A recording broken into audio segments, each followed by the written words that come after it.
of Malaysians have access to the internet. And if that didn't shock me enough, I recently found out that that number increased to 87% recently.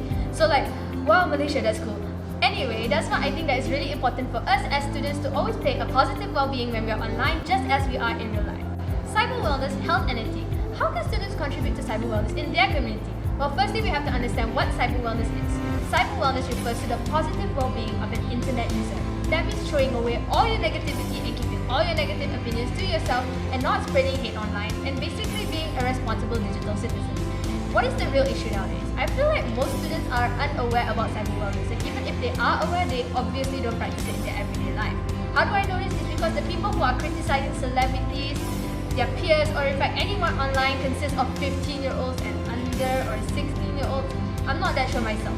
But the point is that they are students, and it's become so alarming to the point that I think that I've read such disgusting things online that I think to myself, how do I unread this and why am I a part of this generation? It's crazy, honestly. So we already know the definition of digital health and etiquette. But what happens when you lack it? When you lack etiquette, you will create an uncomfortable environment for the cyber world. Imagine going into the internet for some simple fun, but instead, you are bombarded with vulgar pictures like, This unease will give you a bad internet experience. Next, it will create a cyber world that's uncivilized and chaotic. Say, a petty fire breaks out daily. The peacefulness that we have now will be constant then. Next, what happens when you ignore your digital health? Physically, you have a bad back like, and also you have those kind of bad, boulder, hit your head kind of headaches. Next, psychologically, you'll base your mood off how your internet experience was for the day. Say someone calls you cute, someone calls you pretty, you'll be over the moon. But what happens when someone calls you ugly? Someone says something hateful, you'll be in days of sadness. This seesaw-like attitude will give you a bad emotional and mental health. When a child has no hope, a nation has no future. Remember that the new generation plays a very important role in contributing to every aspect in their community, especially in the aspect of cyber wellness. There are a few principles that we can uphold to. Firstly is by respecting self and others. Remember, we should always uphold our own dignity online. Next is by being a safe and responsible user. Make wise decisions because every action you take has its consequences. And thirdly is positive peer influence. Be a good role model online by advocating positive online behavior. Remember that everything you do, you have to sense, think and act before you take any action, because every action you take has its consequences. We as a group of students came up with a solution by creating a campaign called To The Stars. The objective of this campaign is to create awareness about cyber wellness. Remember that you have a choice on whether you want to decide to be a good digital citizen or not. Therefore, sense, think and act. So, to the stars.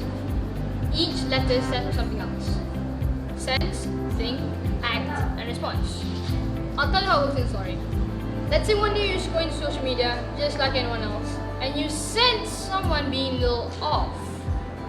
So you think about it for a while, and you think about what you should do to help the victim. So you act upon that rational thinking, and that's your response. You respond by reporting the person to the authorities, or some social medias even have their own system where you can report straight away to people in charge of the social media. And that's how you can help. By carrying out this campaign, students will become more aware about their surroundings, and most importantly, students are formed to become a responsible digital citizen who can practice a positive well-being online. Students are also less likely to get involved with serious cases regarding cyber crimes. So, we are going to maintain this campaign by publishing articles related to cyber wellness in the school newsletter, and posters are going to be pasted around the school to constantly remind the students about their do's and don'ts. Finally, we are positively sure that this campaign will be able to change the students' perspective by leading them to a positive well-being online. At the end, it all begins with